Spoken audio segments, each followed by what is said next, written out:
नमस्कार, शाम के 6 बजने को है। आप देख रहे हैं आज तक। मैं हूं आपके साथ चित्रा त्रिपाठी। कांग्रेस से नहीं होगा, ये सवाल इसलिए क्योंकि एक के बाद एक कई बड़े नेताओं की ओर से लगातार यही बातें कही जा रही हैं। बिहार की हार से शुरू हुई अंदरूनी सिरफुट अव्वल अब कांग्रेस के लिए जी का जंजाल बन गई है। जमीन पर कमजोर होती कांग्रेस के सामने घर के झगड़े को निपटाने की भी बड़ी चुनौती है।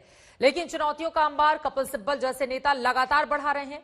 आज तक से बातचीत में सिब्बल ने जो राग छेड़ा है, उसके लपेटे में कांग्रेस आलाकमान खुद ही घिर गई है।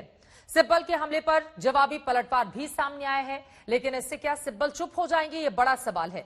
कांग्रेस की समस्या खत्म हो जाएगी या फिर जो धुआं उठा है वो आग की शक्ल लेकर कांग्रेस की मुसीबत को और बढ़ा देगा। हल्ला बोल में इसी पर हम चर्चा करने वाले हैं, लेकिन उसके पहले ये रिपोर्ट देखिए।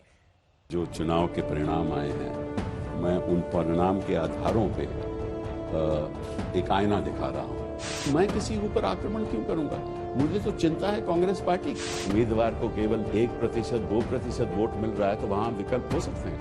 AICC पे, DCC पे, PCC पे, CWC पे, प्रेसिडेंट पे जब चुनाव होंगे तो परिणाम सामने आ जाएंगे। मैं क्यों बगावत करूं? मैं तो कांग्रेसमैन हूं। बिहार चुनाव में हार से अभी कांग्रेस ठीक से उबर भी नहीं पाई थी कि कपिल सिब्बल ने दर्द और बढ़ा दिया। शीर्ष नेतृत्व पर सवाल खड़े कर दिए। कपिल सिब्बल के बयान को आप सुनेंगे तो पता चल जाएगा कि कांग्रेस के अंदर का ये लावा कितने दिनों से उबल रहा है। जो फूटा तो सीधे चपेटे में सोनिया गांधी को ले लिया। तो ये जो चुनाव के परिणाम आए हैं, मैं उन परिणाम के आधारों पे एक आईना दिखा रहा हूं अपनी कांग्रेस पार्टी को, कांग्रेस के लोगों को। आईना ये कहता है कि हमारी जिस तरह से हमें कई जगह पे 1% वोट, 1% वोट मिला है, 2% वोट मिला है, 5% वोट मिला है, जहां हम है ही नहीं, वहां कांग्रेस का जो आम कार्यकर्ता है वो कैसी दिवाली मना रहा हो। आज तक से बातचीत में कपिल सिब्बल ने पुराने राग भी छेड़ दिए। कहा कई बार मुद्दे उठाए, 3 बार चिट्ठियां लिखी, लेकिन कांग्रेस में कोई सुनने वाला नहीं। कांग्रेस के इस पुराने सिपाही को इस बात की खलिश है कि अब कांग्रेस में संवाद की कमी है। हालांकि अपनी इस चिंता को वो पार्टी कार्यकर्ताओं के जरिए दूसरे अंदाज में बयां कर रहे हैं। मैं किसी के ऊपर आक्रमण क्यों करूंगा? मुझे तो चिंता है कांग्रेस पार्टी की। मैं तो एक कांग्रेस वर्कर हूं और लाखों करोड़ों कांग्रेस वर्कर हैं जो चिंतित हैं। बस बातचीत होगी तभी सोल्यूशन होंगे ना। वह बातचीत ही नहीं होती। जब हमने अगस्त में चिट्ठी लिखी, वो गुलाम नबी आजाद जी की तीसरी चिट्ठी थी जी, ठीक है। उसके बाद भी कोई बात नहीं हुई, किसी ने हमसे बात भी नहीं की। देश की सबसे पुरानी राजनीतिक पार्टी की अंदरूनी कलह की आग में सिब्बल के घी डालने से अधीर रंजन चौधरी आग बबूला है। कुछ दिनों पहले कांग्रेस सांसद अधीर रंजन चौधरी ने सिब्बल पर पलटवार करते हुए कहा था कि जिसे कांग्रेस में घुटन महसूस हो रही है वो दूसरी पार्टी में चले जाएं। एक बार फिर अधीर रंजन चौधरी ने सिब्बल के कांग्रेस में होने के वजूद पर ही सवाल उठा दिए। ये अपना पार्टी की मामला है, ये जरूर हमारा पार्टी सही दिशा पे, सही वक्त पे सही कदम उठाएंगे। इसमें जल्दबाजी करने का कोई जरूरत नहीं। हम सोच रहे हैं पार्टी हमारा जब है तो हमारी सोचने का तरीका, हम जैसे पार्टी की अपनी जो तय तरीका है उस तरीके से होगा। ये हो रहे हैं ऑलरेडी, ये हो रहे हैं। इसमें जल्दबाजी करने का किसी का जरूरत है कर सकते, लेकिन किसी एक व्यक्ति की बात पे तो पार्टी नहीं चलेगी ना। कांग्रेस के इस अंदरूनी झगड़े का मजा बीजेपी भी भरपूर ले रही है। कांग्रेस पार्टी कहीं न कहीं अगर उनको मौका मिला है तो इंट्रोस्पेक्ट करना चाहिए कि देश में उन्होंने इतने साल में क्या राजनीति की है। बीजेपी का वार पलटवार तो समझ में आता है, लेकिन कांग्रेस का ये झगड़ा आहिस्ता आहिस्ता पार्टी को खोखला कर रहा है, जो लोकतंत्र के लिए ठीक नहीं। हालात इतने बिगड़ गए हैं कि कांग्रेस में खेमेबंदी और दरार चौड़ी होती जा रही है। ऐसे में सबसे बड़ा सवाल ये कि चुनावी अखाड़े में कांग्रेस पार्टी आखिर बीजेपी का कैसे मुकाबला कर पाएगी, जब उसके खुद के हाथ अंदरूनी झगड़े से कांप रहे हैं। आज तक ब्यूरो। एक तरफ जहां सत्तासीन पार्टी बीजेपी लगातार अपना विस्तार करती हुई चली जा रही है, वहीं कांग्रेस पार्टी सिकुड़ती हुई चली जा रही है। सिर्फ 4 राज्यों में है कांग्रेस, जिनमें पंजाब, राजस्थान महत्वपूर्ण है, पुडुचेरी छोटा सा हिस्सा, इसके अलावा छत्तीसगढ़, महाराष्ट्र और झारखंड में वो सहयोगियों के साथ है, और महाराष्ट्र में तो तीसरे नंबर की पार्टी है। इस सरकार में भी यही सवाल है कि आखिर अगर अंदरूनी आवाजें उठती हैं तो उसको दबाने की कोशिश बार बार क्यों की जाती है और सिक्योरिटी भी कांग्रेस के पीछे कौन है जिम्मेदार? इसी पर चर्चा करने के लिए कई खास मेहमान इस वक्त हमारे साथ जुड़ चुके हैं। उनका तारुफ आपसे करवा देती हूं। सुभ्रांश राय जी पॉलिटिकल एनालिस्ट हैं और साथ ही कांग्रेस पार्टी के सपोर्टर हमारे साथ जुड़ चुके हैं। Doctor Sudhanshu Trivedi ji national spokesperson Bharatiya Janata party और राज्यसभा सांसद हमारे साथ मौजूद हैं। आचार्य प्रमोद कृष्णन जी हमारे साथ धर्मगुरु जुड़ चुके हैं और साथ ही आपने कांग्रेस पार्टी के टिकट पर चुनाव भी लड़ा था, आप नेता हैं। आशुतोष पॉलिटिकल एनालिस्ट भी हमारे साथ मौजूद हैं। लेकिन सबसे पहले आचार्य प्रमोद कृष्णन जी आपसे ही शुरुआत करते हुए, कांग्रेस पार्टी को क्या हो गया है? अंदरूनी आवाजें अगर उठती हैं तो उसको बाहर का रास्ता दिखाने की कोशिश की जाती है। कांग्रेस से हो भी पाएगा या फिर यह मान लिया जाए कि कांग्रेस से नहीं होगा, जो आपके ही भीतर से आवाजें उठ रही हैं, पार्टी के नेता बोल रहे हैं?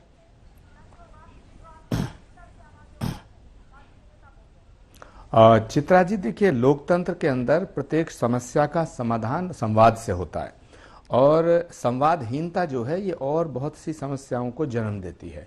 जहां तक सवाल है कांग्रेस पार्टी के अंदरूनी हालात पे जो आप चिंतन और चर्चा कर रहे हैं, मुझे नहीं लगता ये कोई झगड़ा है, मुझे नहीं लगता ये कांग्रेस नेतृत्व के खिलाफ बगावत है, क्योंकि ये कांग्रेस की जो कमजोरियां हैं उन पर चिंतन है और कांग्रेस के अंदर चिंतन ना हो ये तो ठीक नहीं है। तो जब चिंता है तभी चिंतन है।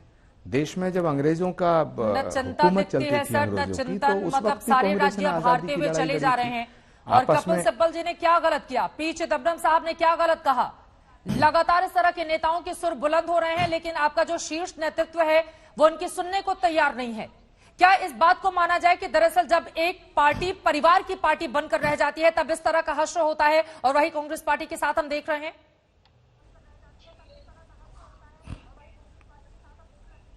देखिए, कांग्रेस नेतृत्व क्या चाहता है? कांग्रेस नेतृत्व ये चाहता है कि इस देश के अंदर जो हुकूमत चल रही है बीजेपी की, जो तानाशाही है, इसके खिलाफ कांग्रेस पार्टी एक सशक्त विपक्ष की भूमिका में नजर आए और कांग्रेस मजबूत हो। तो जो कांग्रेस नेतृत्व चाहता है वही कपिल सिब्बल चाहते हैं। कपिल सिब्बल की बात पर किसने कहा कि कपिल सिब्बल गलत हैं? किसने कहा कपिल सिब्बल कांग्रेस के खिलाफ हैं? किसने कहा कपिल सिब्बल कांग्रेस में नहीं है? कपिल सिब्बल जी ने, गुलाम नबी आजाद साहब ने, जो 23 लोगों ने चिट्ठी लिखी थी कांग्रेस को, उस पर चिंतन हो रहा है और उस पर चिंतन से ही कोई रास्ता निकलेगा। तो कपिल सिब्बल भी वही चाहते हैं और राहुल जी भी वही चाहते हैं। कांग्रेस का हर कार्यकर्ता चाहता है कि देश जो है वो गलत दिशा में जा रहा है और बीजेपी का नेतृत्व जो है वो देश को गलत दिशा में ले जा रहा है। तो उसका एकमात्र विकल्प राष्ट्रीय स्तर पर कांग्रेस है। अगर कांग्रेस कमजोर होती है तो उसका असर देश पे पड़ेगा। तो कांग्रेस को मजबूत करने के लिए कांग्रेस का हर कार्यकर्ता ये चाहता है। विकल्प मान लेंगे। कांग्रेस भी तो कांग्रेस पार्टी जैसे दिखनी चाहिए ना, उसको देख के लगना चाहिए कि ये मजबूत विपक्ष है और लोकतंत्र के लिए तो बहुत ज्यादा जरूरी हो जाता है। आपने कहा कि कौन, देखिए सलमान खुर्शीद वो लिख रहे हैं, लंबा चौड़ा फेसबुक पोस्ट उन्होंने लिखकर कपिल सिब्बल को आदतन संदेह करने वाला व्यक्ति करार दिया है, जिसकी बेचैनी रह रहकर उभर आती है। अधीर रंजन चौधरी कह रहे हैं कि बिहार चुनाव में हार को लेकर आत्मविश्लेषण संबंधी टिप्पणी के लिए कपिल सिब्बल की उन्होंने आलोचना की है। कहा है कि अगर कोई लोग नाखुश हैं तो सार्वजनिक तौर पर बयानबाजी करने के बजाय वो कहीं और चले जाएं। अशोक गहलोत साहब कपिल सिब्बल पर टिप्पणी कर रहे हैं, तो आप लोग बर्दाश्त कहां करते हैं अगर आपके खिलाफ कोई बोले तो?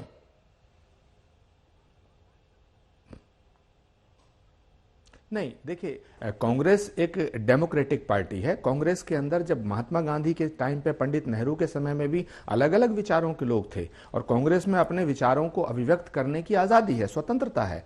कांग्रेस पार्टी के अंदर सलमान खुर्शीद जी, कपिल सिब्बल जी और अधीर रंजन चौधरी और अशोक गहलोत अलग अलग राय रखते हैं, तो इसमें झगड़ा कहां है? कांग्रेस नेतृत्व का कोई बयान आया आपका? राहुल जी का कोई बयान आया? सोनिया जी की तरफ से कोई बयान आया? कांग्रेस के प्रभारी महामंत्री का कोई बयान आया है कि कपिल सिब्बल कांग्रेस विरोधी बात कर रहे हैं? तो मैं मान जाऊंगा। हमने 3-3 चिट्ठियां लिखी तो भी कोई बयान नहीं आया, न किसी ने संपर्क करने की कोशिश की। सुधांशु जी, अब मैं सीधे आपका, मुझे पता है आचार्य साहब को काफी ज्यादा मुश्किल हो रहा होगा इस समय वो किसके साथ खड़े हों और किसके साथ नहीं खड़े हों, क्योंकि मौजूदा स्थिति कांग्रेस की जो दिखाई दे रही है, हवा में लटकी हुई कांग्रेस।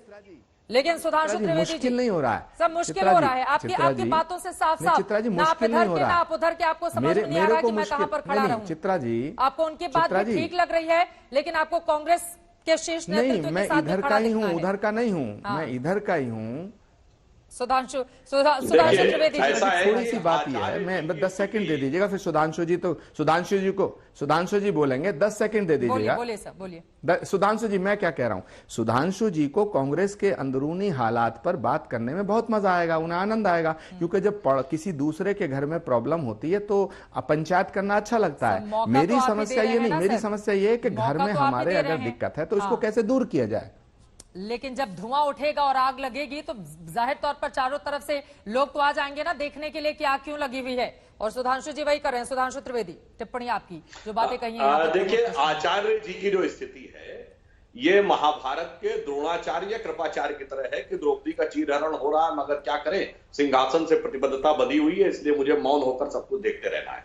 अभी इन्होंने बात कही कि नेहरू जी और गांधी जी के जमाने से बड़ी डेमोक्रेसी थी। हाँ, हमें याद है 1939 हरिपुरा कांग्रेस अधिवेशन, नेताजी सुभाष चंद्र बोस जीत गए, गांधी जी की इच्छा के विरुद्ध इस्तीफा देना पड़ा।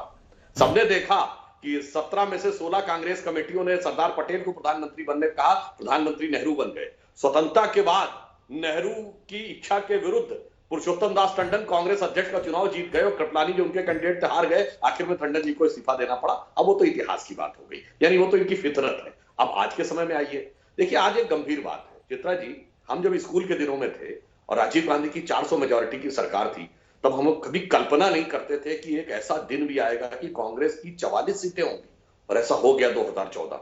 उसके बाद दूसरी बार भी 50 के आसपास। कांग्रेस 135 साल के अपने सबसे बुरे दौर में है।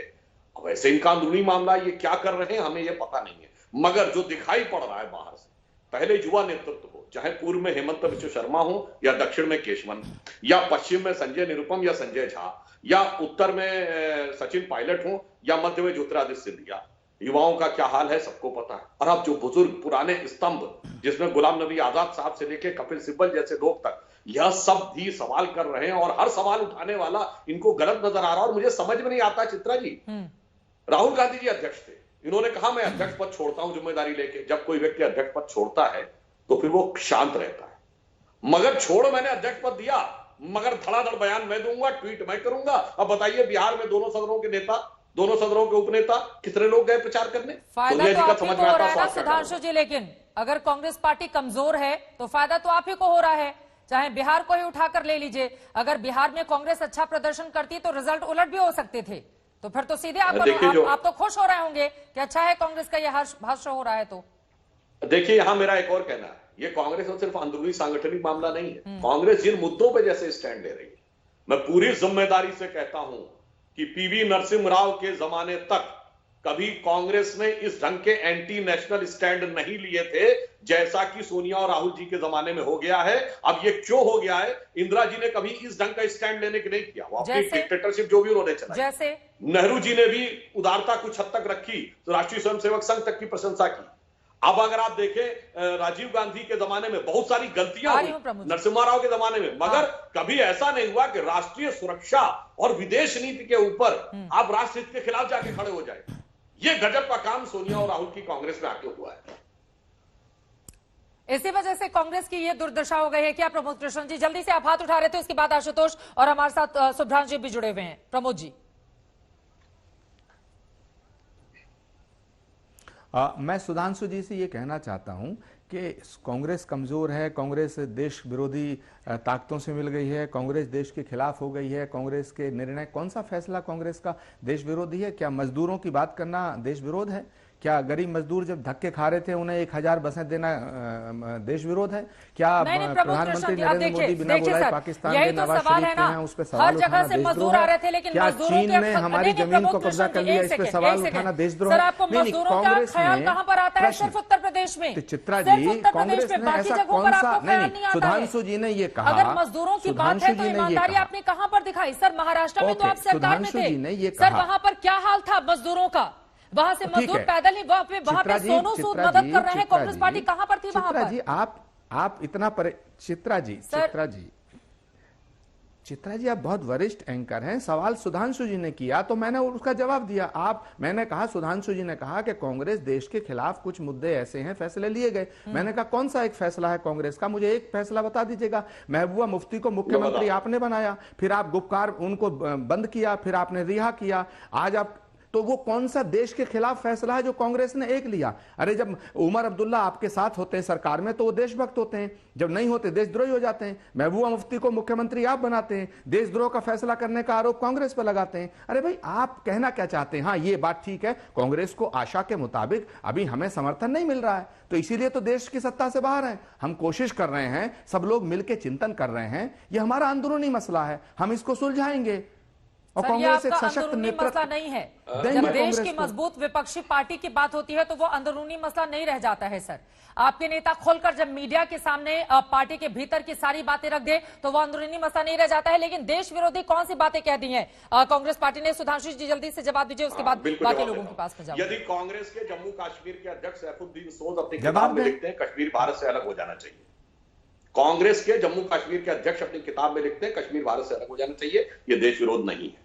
यदि इन्हीं की सरकार के समय में जब अफजल गुरु को फांसी होती है, जिसको सर्वोच्च न्यायालय लिखता है संसद के हमले का आरोपी, rare of the rarest kind, उस पर शशि थरूर और मणिशंकर अय्यर लिखेंगे कि वो हालात का मारा था, उसके साथ गलत हो गया है, यह देश विरोध नहीं है। इन्हीं की सरकार कहती है 26/11 का मुंबई का हमला हाफिज सईद ने कराया, और इन्हीं के नेता कहते हैं नहीं हाफिज सईद ने नहीं कराया, आरएसएस ने कराया। यह देश विरोध नहीं है। और सिर्फ एक एग्जाम्पल दूंगा, 1995 में जिनेवा में प्रस्ताव लेकर आया था पाकिस्तान कश्मीर को लेकर, अटल बिहारी वाजपेयी जी नेता प्रतिपक्ष के रूप में गए थे, पूरा समर्थन किया और सारा श्रेय नरसिम्हा राव सरकार को दिया। मुझे याद है बेनजीर भुट्टो का बयान कि ये हिंदुस्तान देखो जहां नेता प्रतिपक्ष आगे सरकार का समर्थन करता है। और 2020 संयुक्त राष्ट्र संघ में पाकिस्तान ने राहुल गांधी का बयान कोट किया भारत के खिलाफ। ये 25 सालों में ये दो उदाहरणों को ईमानदारी से देखिए, गम विवेक की दृष्टि से देखिए, समझ में आ जाएगा कहां राष्ट्रभक्ति है, कहां राष्ट्र के साथ द्रोह दिखाई पड़ा। देश की भावनाओं को कांग्रेस पार्टी क्या समझ नहीं पा रही है? सवाल के साथ आचार्य जी मैं आपके पास आऊंगी, लेकिन आशुतोष आपका रुख करते हुए, कमजोरियां क्या कांग्रेस पार्टी के शीर्ष नेताओं को पता नहीं है, या फिर गीता का सार मान लिया जाए कि कांग्रेस पार्टी के आला नेताओं ने मान लिया है जो हुआ वो अच्छा हुआ, जो होगा वो भी अच्छा होगा, तुम क्या लाए थे जो तुम रोते हो? क्यों है कांग्रेस पार्टी का ये हाल? चित्रा जी, भी मैं सुधांशु जी को सुन रहा था तो उन्होंने आचार्य कृष्णम को तो द्रोणाचार्य घोषित कर दिया। तो अब ये पता करना जरूरी है कि कौरव कौन है, दुशासन कौन है, दुर्योधन कौन है, कौन चीरहरण कर रहा है। और अंततः सुधांशु जी पढ़े लिखे आदमी, मैं उन पर ज्यादा टिप्पणी नहीं करूंगा। देखिए, कांग्रेस पार्टी के अंदर 3 दिक्कतें हैं। पहले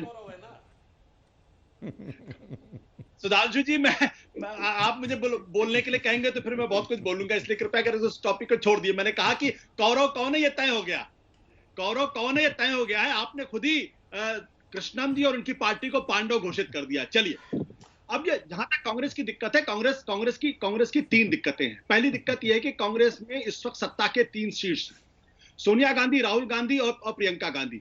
जब तक इन तीनों में से किसी एक व्यक्ति को पार्टी सहस्त्र रूप से सर्वानुमति से अपना नेता नहीं मान लेती, बाकी 2 लोग ये तय कर ले कि नहीं हमें अब इस आदमी के नेतृत्व में चलना है, तब तक कांग्रेस पार्टी का भला नहीं हो सकता। जहां भी सत्ता के 2 शीर्ष हो, 3 शीर्ष हो, तब तक ये दिक्कत बनी रहती। इसलिए ये पिछले 1.5 साल से मामला लटका हुआ। दूसरी बात, कांग्रेस पार्टी आज इस बात को लेकर दिग्भ्रमित है कि उसकी विचारधारा है क्या।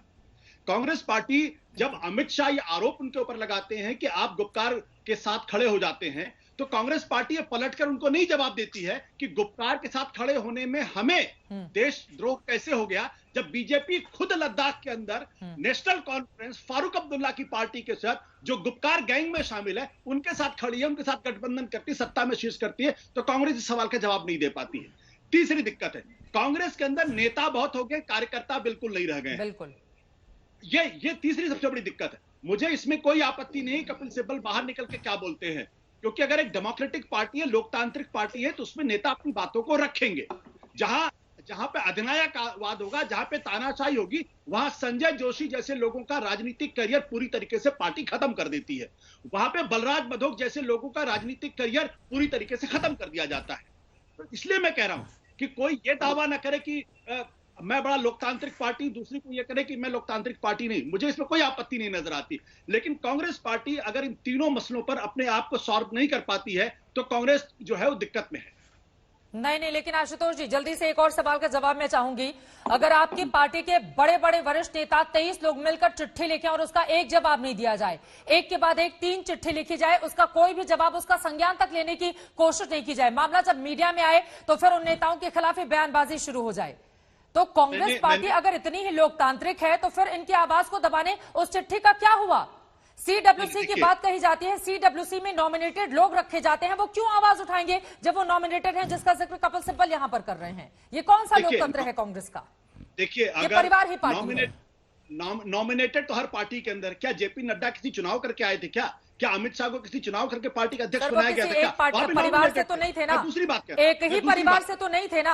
अब 1.5 साल के बाद, नहीं आशुतोष जी, अब 1.5 सालों के बाद कांग्रेस पार्टी का अध्यक्ष कौन बनेगा ये बताने की जरूरत तो है नहीं मुझे। हो सकता है औपचारिकता निभा लिया जाए।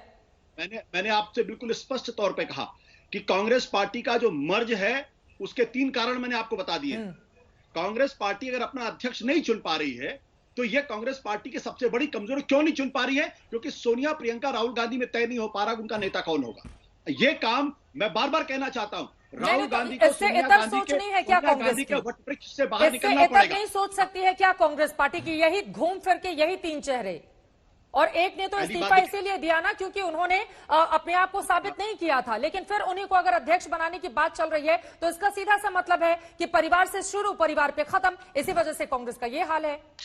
चित्रा, हमारी भारतीय राजनीति की सबसे बड़ी दिक्कत क्या है कि यहां शायद ही कोई ऐसी पॉलिटिकल पार्टी हो जिसमें डायनेस्टी ना हो। आप शिवसेना को उठा के देख लीजिए, समाजवादी पार्टी को उठा के देख लीजिए, आप डीएमके को उठा के देख लीजिए, सारी पार्टियों की हालत लगभग कम हो गई। चाहे आप आरजेडी को ले लीजिए, चाहे मैं जो बात कहना चाहता हूं कि कांग्रेस पार्टी को पहले यह तय करना पड़ेगा कि कांग्रेस पार्टी को लीड कौन करेगा। अगर यह तय नहीं होगा, और मैं फिर एक बार कहना चाहता हूं, राहुल गांधी अगर पार्टी के नेता बनना चाहते हैं तो राहुल गांधी को सबसे पहले सोनिया गांधी और उनके साथ के जो तमाम लोग जिनको कोऑपरेट नहीं करते हैं उनको पार्टी के अंदर 2 टूक कहना पड़ेगा। या तो आप मेरे हाथ में पार्टी कमान दीजिए, नहीं तो मैं पार्टी में आगे काम नहीं कर सकता। सबसे बड़ी दिक्कत कांग्रेस पार्टी की यह है कि यह तय नहीं हो पा रहा है। अगर ये एक बात तय हो जाएगा तो बिल्कुल ठीक है। इंदिरा गांधी ने 1969 में यह तय कर लिया कि कांग्रेस पार्टी चलेगी तो उनके हिसाब से चलेगी। तो निजलिंगप्पा हो, चाहे कामराज हो, चाहे मोरारजी देसाई हो, चाहे तमाम बड़े नेता, चाहे वो एसके पाटिल हो, सबको पार्टी से बाहर का रास्ता दिखाना पड़ा। मतलब आपको ऐसा क्यों लग रहा है कि राहुल गांधी ने ये नहीं कहा होगा कि पुराने नेताओं से अब मतलब मनमोहन सिंह सरकार में सरकार का लाया हुआ अध्यादेश जो भरी मीडिया के सामने फाड़ देता हो? आप कह रहे हैं कि उसने कहा ही नहीं होगा कि हमें इनसे बाहर निकलना है या इन नेताओं को साथ में लेकर नहीं चलना है? मतलब मुझे लग रहा है कि आप राहुल गांधी को कमजोर समझ रहे हैं। एक बार सुभ्रांश की टिप्पणी हो जाए, उसके बाद मैं फौरन लौट रही हूं आपके पास। सुभ्रांश जी, ये क्या हो गया देखते देखते? मतलब 10 सालों तक राज किया, 4 से 14 तक, और उसके बाद ये हाल कांग्रेस पार्टी का। देखिए चित्रा जी, मुझे अपनी 3 बातें कहनी है। सबसे बड़ी बात, आपने चर्चा की शुरुआत करी थी तो आपने 2-3 बार एक वर्ड यूज किया था, कांग्रेस हवा में लटकी हुई है। मुझे नहीं लगता कि 90+ जिसके सांसद हो दोनों फ्लोर मिलकर और 800+ जिसके विधायक हो पूरे देश में उस पार्टी के लिए हवा में लटका शब्द आपको कहना प्रयुक्त होना चाहिए। पहली बात, मुझे ऑब्जेक्शन है, बाकी आपकी मर्जी, चूंकि बोलने की आजादी देश में है तो आप कह सकते हैं। नहीं, मैं अपनी बात को साबित कर दूंगी, आप अपनी बात पहले कंप्लीट कर लें। अगर इसी से आप खुश हैं कि 4 राज्यों में हम सिमट गए हैं और बीजेपी के सामने हम बहुत मजबूती से खड़े हैं, अगर आप 4 और वो मतलब तो फिर ठीक है।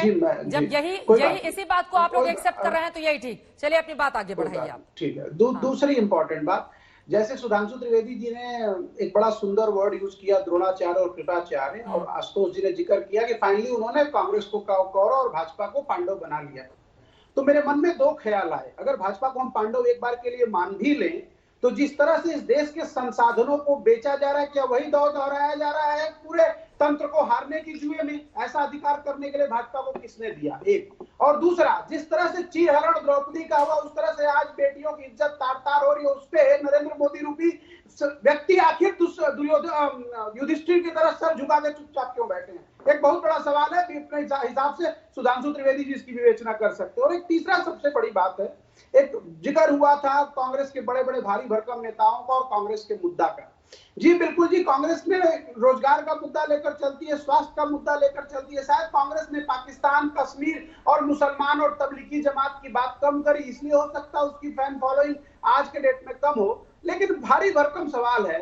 कपिल सिब्बल जी ने जिक्र किया कि आपको 1%, 2% वोट मिल रहा है, कार्यकर्ता तो नाखुश है। जहां तक मुझे जानकारी है, कपिल सिब्बल साहब दिल्ली के रहने वाले हैं। ये जो बड़े बड़े हैवी वेटेड जो नेता हैं, चाहे वो भाजपा में हो, चाहे कांग्रेस में हो, चाहे किसी भी पार्टी में हो, ये लोग बयान देते हैं, लेकिन ये लोग जमीन पर उतर के क्या करते हैं? मुझे याद है कि दिल्ली के चुनाव में कांग्रेस को 4.5% वोट मिला था। ये भारी भरकम दिल्ली के नेताओं ने कुछ उसके बाद किया, या सिर्फ टीवी इंटरव्यू दिया, या सिर्फ पत्रक लिखा? सवाल ये है कि अगर आप नीचे उतर, नहीं एक वो मिनट तो कह रहे हैं हमें करने भी नहीं दे रहे हैं। मैडम हम अगर प्लीज कोई प्लीज सुझाव देते हैं उसको माना नहीं जाता है, हमारी सुनी मैडम, नहीं प्लीज जाती बोलिए। है, करने कहाँ दे रहे हैं। अरे कोई बात नहीं मैडम, सुधांशु ऐसा जी, है मैं ना आपके कि जो एक जन नेता होता है, हाँ। जिसके शब्द को लेकर हम इतनी लंबी चौड़ा चर्चा कर रहे हैं, उसे किसी ने मना नहीं किया कि आप सड़कों पे मत उतरिए, आप अरे नए जन नेता कार्यकर्ताओं एक से नहीं मत है ना जुड़िए। नहीं, रुकिए तो सुधांशु सही। जी, एक तरफ सुनिए, कपिल बड़ा सिब्बल आसान हैं, होता है। देखिए, कितने बड़े बड़े राजनीति- पदों पर रहे मैडम, जब आपकी गवर्नमेंट सुनिए थी तो यहाँ सही। पर केंद्र में, सुन तो उसके लीजिए। बाद दूसरी प्रभा- तरफ पी चिदम्बरम अरे, साहब रहे। सुन तो लीजिए, नेताओं सुन की तो लीजिए। 23 नेताओं की लंबी चौड़ी फहरिस्त है। गुलाम नबी आजाद साहब ने चिट्ठी लिख दी, नेतृत्व मैडम- कर दिया, तो उनको आप लोगों ने बिल्कुल किनारे करके रखा हुआ है। मैडम, यही राजनीति तो सवाल है। राजनीति सुनिए ना, चित्रा जी, राजनीति महत्वाकांक्षा का विषय है। मुझे आज भी याद है कि मध्य प्रदेश चुनाव के बाद जब मक्खन बांटा जा रहा था और प्रभात झा के हिस्से में कुछ नहीं आया था, तो उनके भी बयान आए थे। सारा खेल जो है बड़े सदन से लेकर छोटे अब देखिए, सदन का मध्य है। प्रदेश का सबके आपने सामने जिक्र कर दिया, महत्वाकांक्षा मध्य है। प्रदेश में कांग्रेस का क्या हाल हुआ नहीं, उसके नहीं, बाद? मध्य हाल प्रदेश में नहीं आप हुआ, बीजेपी मैडम। के ही नेताओं को देखते रह गए, इसी वजह से कांग्रेस अरे पार्टी का भैया, क्या हाल हो गया, छत्तीसगढ़ ये बताने में की छत्तीसगढ़- मंथन कीजिए। सुन तो लीजिए। सुभ्रांश जी, आचार्य जी, मंथन कीजिए कांग्रेस पार्टी में, क्योंकि देश को एक मजबूत विपक्ष की जरूरत है। और आगे यहीं से चर्चा में आगे बढ़ेंगे, क्या कमजोरियां जानते हुए भी उसको दूर करने की कोशिश कांग्रेस पार्टी की ओर से क्यों नहीं की जा रही है, और क्या किया जाए कांग्रेस पार्टी में ताकि उसकी मजबूती हो सके। कांग्रेस से नहीं होगा, इसी बात पर लगातार हम चर्चा कर रहे थे कि कांग्रेस पार्टी अगर कमजोर होती हुई चली जा रही है तो उसके पीछे की बड़ी वजह क्या है। लेकिन बड़ी खबर मुंबई से आ रही है, सीधे उसका हम रुख करेंगे। कॉमेडियन भारती सिंह की गिरफ्तारी हो गई है। आपको बता दें, एनसीबी दफ्तर में उनसे पूछताछ चल रही थी। ड्रग्स कनेक्शन में कॉमेडियन भारती सिंह गिरफ्तार हुई है। 36 साल की भारती को मुंबई में एनसीबी ने अपने दफ्तर में पूछताछ के लिए बुलाया था। पूछताछ के दौरान उन्होंने इस बात को कबूल किया कि हाँ, वो और उनके पति गांजे का सेवन करते थे, और उसके बाद भारती को गिरफ्तार कर लिया गया है, जबकि उनके पति से पूछताछ लगातार की जा रही है। आपको याद होगा, सुशांत सिंह राजपूत की मौत के बाद सबसे पहले ड्रग्स के मामले में रिया चक्रवर्ती पर शिकंजा कसा था, और उनसे पूछताछ में उसके बाद कई ड्रग पैडलर भी निशाने पर आए थे। पूछताछ के जरिए कड़ियां एक दूसरे से जुड़ती हुई चली गईं। उसके बाद ड्रग पैडलर से पूछताछ के आधार पर ही कैसे दीपिका पादुकोण को पूछताछ के लिए बुलाया गया था। रकुलप्रीत सिंह से लंबी चौड़ी पूछताछ हुई थी, और अब भारती सिंह ड्रग पैडलर से पूछताछ के आधार पर ही सीधे सीधे निशाने पर आई भारती, और उसके बाद उनके घर से गांजे की बरामदगी हुई जब छापेमारी की गई। फिलहाल अब से कुछ देर पहले एनसीबी के दफ्तर में लगातार उनसे पूछताछ की जा रही थी, जिसके बाद गांजे के सेवन की बात भारती और उनके पति ने कबूल कर लिया। फिर भारती को कर लिया गया गिरफ्तार। दिव्येश हमारे संवाददाता जुड़ चुके हैं ज्यादा जानकारी के साथ। दिव्येश, भारती की गिरफ्तारी हो गई है, वजह क्या बताई जा रही है इसके पीछे? जी चित्रा, आपको बता दें कि गांजा भारती के घर से रिकवर हुआ था जब एनसीबी ने रेड की थी, जिसके बाद भारती और उनके पति हर्ष लिम्बाचिया को तुरंत ही इन्वेस्टिगेशन ज्वाइन करने के लिए कहा गया। थोड़ी ही देर में 2:45 बजे करीब भारती और हर्ष एनसीबी के दफ्तर पहुंचे, उनसे पूछताछ की गई। समीर वानखेड़े जोनल डायरेक्टर खुद पूछताछ कर रहे थे, और उनका ये कहना है कि दोनों ने ही, भारती और हर्ष ने ये कबूला कि वो गांजे का सेवन करते थे, जो अपने आप में एक जुर्म है। जिसके बाद अन्य पूछताछ की गई, किस पेडलर से वो खरीदते थे, कहां से प्रोक्योर करते थे, इस बारे में उनसे जानकारी ली गई। सारे डिटेल्स लेने के बाद भारती को अब अरेस्ट कर लिया गया है। हर्ष से अभी भी पूछताछ चल रही है। एनसीबी का यही कहना है कि हर्ष की भी गिरफ्तारी हो सकती है, पर अभी तक उन्हें गिरफ्तार नहीं किया गया है, जबकि भारती को गिरफ्तार कर लिया गया है एनडीपीएस के सेक्शंस के तहत। आपको बता दें कि एक बैंड नार्कोटिक ड्रग है गांजा, जो कि भारती के घर से बरामद हुआ था। एक स्पेसिफिक इंफॉर्मेशन के बिना पर उनके घर पर और उनके दफ्तर पर रेड की थी नारकोटिक्स कंट्रोल ब्यूरो ने। नारकोटिक्स का एक बड़ा ऑपरेशन चल रहा था मुंबई में, 3 से 4 जगह उन्होंने रेड की थी, और करीब 2 से 3 ड्रग पेडलर्स को अरेस्ट किया था। बड़ी संख्या में खारदांडा इलाके से भी ड्रग्स एक 21 साल के पेडलर के पास से बरामद किए गए, जिसमें एलएसडी, गांजा और अन्य कई ड्रग्स शामिल थे। इसके बाद भारती के घर भी रेड की गई। एक स्पेसिफिक इंफॉर्मेशन जो कि एक ड्रग पेडलर से ही मिली थी एनसीबी को, उसी बेसिस पर भारती और हर्ष से पूछताछ की जा रही थी। जब उन्होंने कबूला कि ड्रग का सेवन वो खुद किया करते थे, उसके बाद भारती को अरेस्ट कर लिया गया है।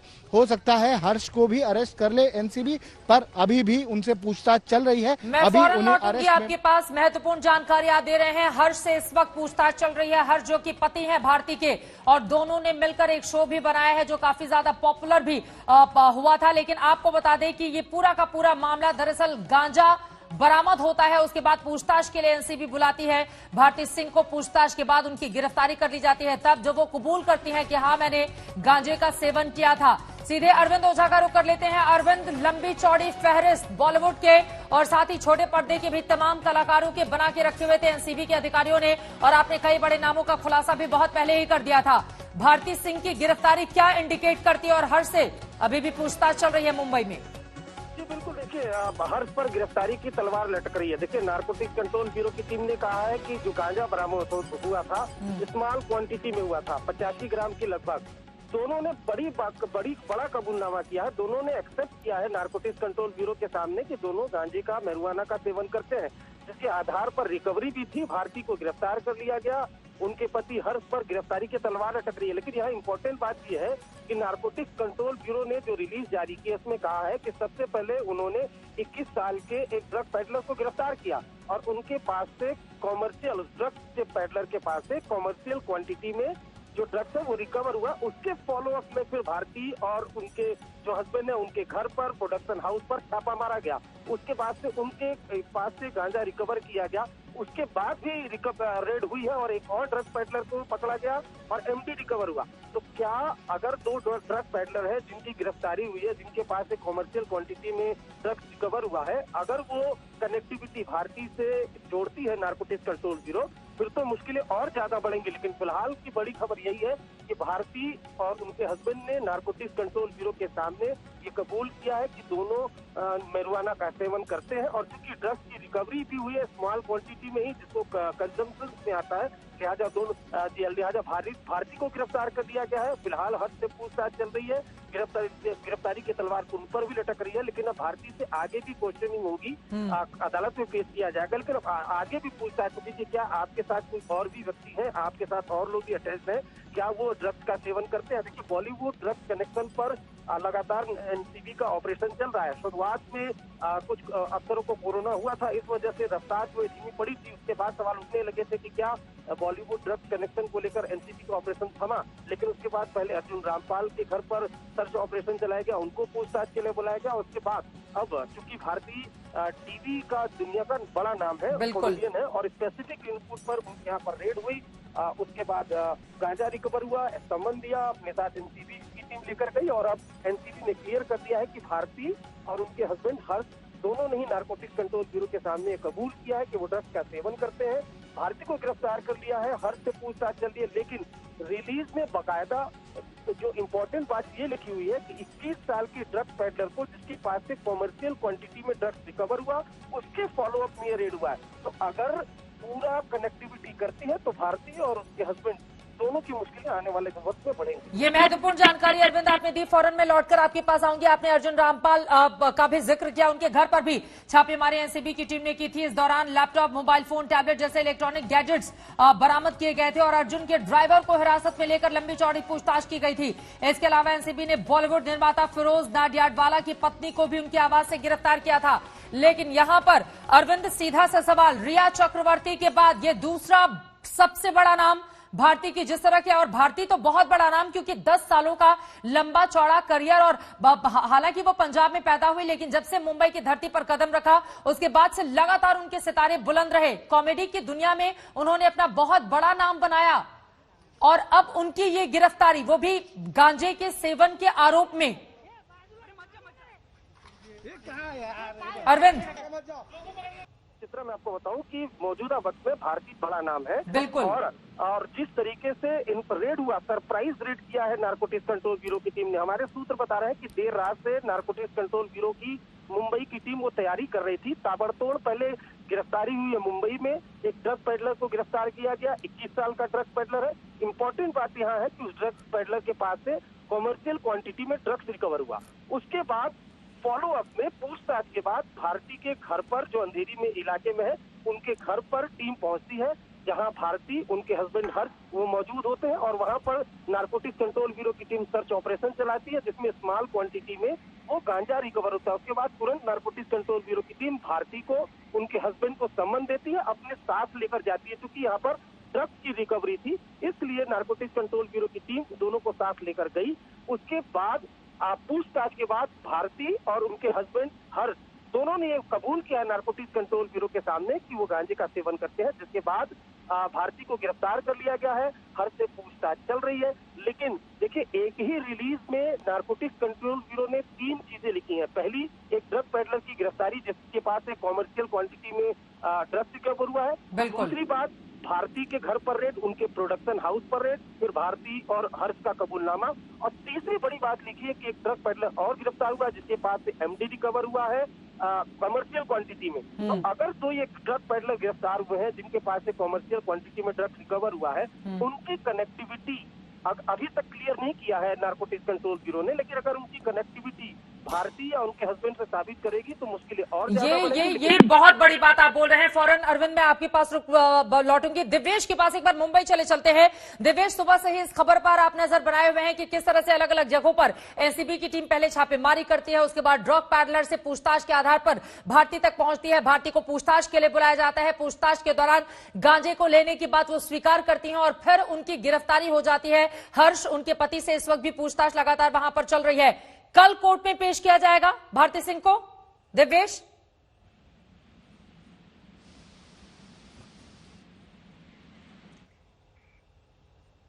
अपने संवाददाता के पास हम चलेंगे। एक बार फिर से जानिए ये पूरा का पूरा मामला। दरअसल कॉमेडियन भारती सिंह 36 साल के इस अभिनेत्री की मुश्किलें बढ़ती हुई दिखाई दे रही हैं, क्योंकि उनके घर के अंदर से मैरिजुआना की बरामदगी होती है। एनसीबी की छापेमारी न सिर्फ उनके घर पर बल्कि उनके दफ्तर पर भी होती है। फिर उसके बाद भारती सिंह और उनके पति को पूछताछ के लिए बुलाया जाता है, जिसके बाद एनसीबी दफ्तर भारती सिंह पहुंचती है। वहां पर पहली प्रतिक्रिया उनकी सामने आती है कि मैं हर तरह का सहयोग करूंगी और मुझे पूछताछ के लिए बुलाया गया है। पूछताछ के दौरान कई कड़े सवाल किए जाते हैं, जिसके बाद भारती स्वीकारती हैं कि हां, मैंने गांजा का सेवन किया था। लेकिन यहां पर इस बात को समझिए कि अगर आप गांजे के खरीद फरोख्त में शामिल होते हैं तो फिर आपके लिए सजा कहीं ज्यादा कड़ी और बड़ी है। लेकिन चूंकि गांजे की जो क्वांटिटी थी वो कम थी, 85 ग्राम ही बताई जा रही है, इस आधार पर उन्होंने सेवन की बात को स्वीकारा। उनके पति ने भी इस बात को एक्सेप्ट किया, जिसके बाद भारती को सबसे पहले गिरफ्तार किया जाता है। कल कोर्ट में उनको पेश किया जाएगा। एनसीबी के अधिकारियों की ओर से यह जानकारी दी जा रही है। पंकज खेलकर हमारे संवाददाता एनसीबी दफ्तर के बाहर से इस वक्त हमारे साथ जुड़ चुके हैं। अभी भारती सिंह कहां पर हैं पंकज, और कल उनको कोर्ट में पेश किया जाना है। एनसीबी की और क्या तैयारी है, क्या कुछ जानकारी निकलकर सामने आ रही है?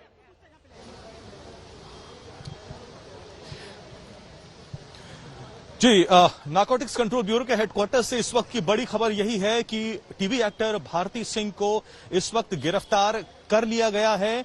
फॉर्मल ऑर्डर आ गया है। She has been placed under arrest by the Narcotics Control Bureau. हालांकि उनके जो पति हैं हर्ष, इस वक्त उनसे अभी भी पूछताछ चल रही है। हम नारकोटिक्स कंट्रोल ब्यूरो के हेडक्वार्टर्स के सामने मौजूद हैं। अभी हालांकि कुछ देर पहले ही एनसीबी के ऑफिशियल ने जो फॉर्मल ऑर्डर है वो सब सोशल मीडिया में शेयर किया हुआ है, लेकिन तमाम डिटेल्स और क्या है, इंतजार है समीर वानखेड़े का, जोनल हेड हैं जो एनसीबी के, वो आए और तमाम जानकारियां दें। लेकिन इतनी बात तो तय है कि करीब 4 घंटे की पूछताछ के बाद जब ये बात सामने आ गई कि भारती सिंह ने ये कबूला कि उन्होंने गांजे का सेवन किया है, उसके बाद उनको गिरफ्तार कर लिया गया है। दर्शकों को ये जानकारी भी दे देना चाहते हैं कि आज ही करीब 3 जगह पर वेस्टर्न सबर्ब्स में नारकोटिक्स कंट्रोल ब्यूरो ने छापेमारी करी थी। कई लोगों को अपने पास बुलाया, पूछताछ करी और उसके बाद स्पेसिफिक टिप ऑफ मिला। उसके बाद भारती सिंह के प्रोडक्शन हाउस पे और उनके घर पे छापेमारी करी गई, जहां पर एनसीबी बता रहा है कि अराउंड 86.5 ग्राम्स गांजा जो है वो बरामद किया गया। उसके बाद इन दोनों को समन किया गया, जिसके बाद नारकोटिक्स कंट्रोल ब्यूरो के हेडक्वार्टर्स में ये दोनों यहां पर 1:30 से 2 बजे के बीच में आए थे। 4 घंटे की पूछताछ हुई। उसके बाद दोनों ने कबूला कि हां, उन्होंने गांजे का सेवन किया है। उसके बाद भारती सिंह को गिरफ्तार कर लिया गया है। हालांकि उनके पति हर्ष से अभी भी बातचीत चल रही है।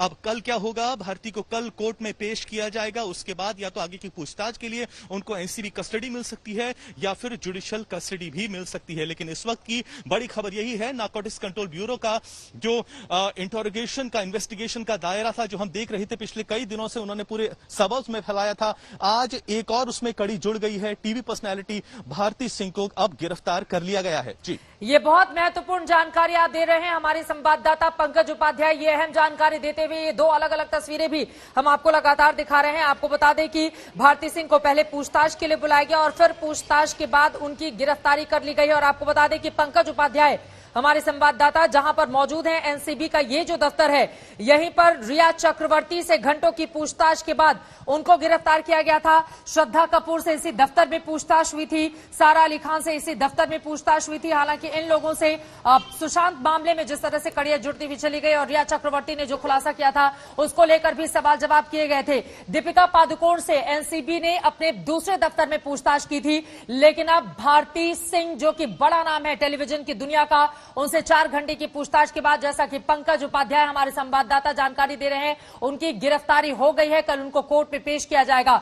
लेकिन पंकज, वो कौन कौन से अहम सवाल थे जिनका जवाब जानने के लिए आज बुलाया गया था भारती सिंह को, और फिर जब जवाबों से संतुष्ट एनसीबी के अधिकारी नहीं हुए उसके बाद उनकी गिरफ्तारी कर ली गई? क्योंकि इसके दूसरे भी मामलों में हम सब ने देखा है कि अगर जवाबों से संतुष्ट होते हैं तो फिर मोहलत दे दी जाती है, अगले दिन फिर पूछताछ के लिए बताया जाता है। लेकिन अगर लगता है कि नहीं, सामने वाला कुछ छिपा रहा है और हो सकता है कि उसको अगर गिरफ्तार नहीं किया जाए तो फिर जानकारी निकलकर सामने नहीं आई, फिर उसको उसकी अरेस्टिंग कर ली जाती है, जैसा कि भारती के मामले में हमने देखा है। किस तरह के सवालों का जवाब उनको देना पड़ा है आज, पंकज? देखिए, जी, सबसे पहले तो मैं आपको जानकारी दे देना चाहता हूं कि नारकोटिक्स कंट्रोल ब्यूरो के हमें सोर्सेज ने बताया कि उनके पास स्पेसिफिक टिप ऑफ था और उसके बिना पर ही उन्होंने प्रोडक्शन हाउस में और उनके घर में जाके सर्च ऑपरेशन कंडक्ट किया था। अब क्योंकि यहां पर स्पेसिफिक उनको टिप ऑफ मिला हुआ था, जब छापेमारी करी तो उसके बाद, जैसा कि मैंने बताया, 86.5 ग्राम्स की जो ड्रग्स थी वहां पर मिल गई थी और इसी के बिना पर इन दोनों को यहां पर समन किया गया था। अब जब भारती सिंह यहां पर आई थी तब हम उनसे सवाल किए थे, उनका जवाब था कि वह उनको सिर्फ यहां पर पूछताछ के लिए बुलाया गया है और ज्यादा इस मामले में कुछ भी ना सोचा समझा जाए। लेकिन कुछ ही घंटे बाद तस्वीर बिल्कुल बदल गई और अब जोनल हेड एनसीबी के समीर वानखेड़े ने यह बात कह दी है कि दोनों ने यह बात कबूल ली है कि उन्होंने गांजे का सेवन किया था। अब देखिए, ये बहुत महत्वपूर्ण हो जाता है क्योंकि कई ऐसे अहम सवाल होंगे जो भारती सिंह से पूछे गए होंगे। आखिर उन्होंने ये जो ड्रग्स प्रोक्योर की वो कहां से करी, उनको ये ड्रग्स किसने दी, क्या वो और पार्टीज में भी शामिल होती थी, ये जो सर्कल है उसमें कौन कौन शामिल था, क्या इसमें भी कोई व्हाट्सएप ग्रुप तो नहीं है जो ड्रग्स की बात किया करता था। अब ये मिली कहां से उनको ड्रग्स, ये बहुत बड़ा यहां पर सवाल हो जाता है क्योंकि अगर ये इस सवाल का जवाब उन्होंने दे दिया है तो जाहिर सी बात है इसमें और कड़ियां भी जुड़ेंगी और नाम भी शामिल हो सकते हैं, टीवी जगत के और नाम भी धीरे धीरे शामिल हो सकते हैं और सामने आ सकते हैं।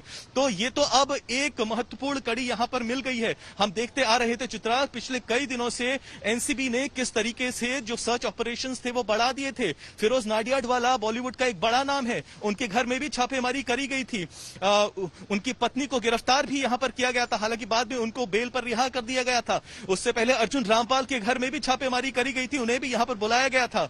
उनके साथ में जो उनकी गर्लफ्रेंड है गैब्रिएला दिमित्रिस, उनको भी यहां 2 बार बुलाया गया था। गैब्रिएला के जो भाई हैं एजेसिलियोस दिमित्रिस, वो तो हमने पहले ही देखा है कि किस तरीके से नारकोटिक्स कंट्रोल ब्यूरो की कस्टडी में हैं। तो एनसीबी के अधिकारियों का कहना है कि उनकी इन्वेस्टिगेशन चल रही है और एक के बाद एक उनको नई कड़ियां मिलती जा रही हैं। उनका कहना है कि आपके पास बहुत अहम जानकारी आप दे रहे हैं पंकज उपाध्याय, एनसीबी दफ्तर के ठीक बाहर एनसीबी दफ्तर जहां पर भारती सिंह की गिरफ्तारी हुई और वहीं पर अंदर हर्ष जो कि पति हैं भारती सिंह के, उनसे पूछताछ चल रही है, लेकिन माना जा रहा है कभी भी उनकी भी गिरफ्तारी हो सकती है। 3 वो महत्वपूर्ण सवाल, पहला ये आपके घर से गांजे की बरामदगी हुई है, क्या आप गांजा लेती हैं? दूसरा महत्वपूर्ण सवाल, कुछ ड्रग पैडलर के नाम बताकर क्या आप इनको जानती हैं? और तीसरा महत्वपूर्ण, क्या आप खरीद फरोख्त में भी शामिल रही? इस तरह के सवालों का जवाब देना पड़ा है भारती सिंह को, जिसके बाद उनकी गिरफ्तारी हो गई है। इस बड़ी खबर पर आज तक की नजर लगातार बनी हुई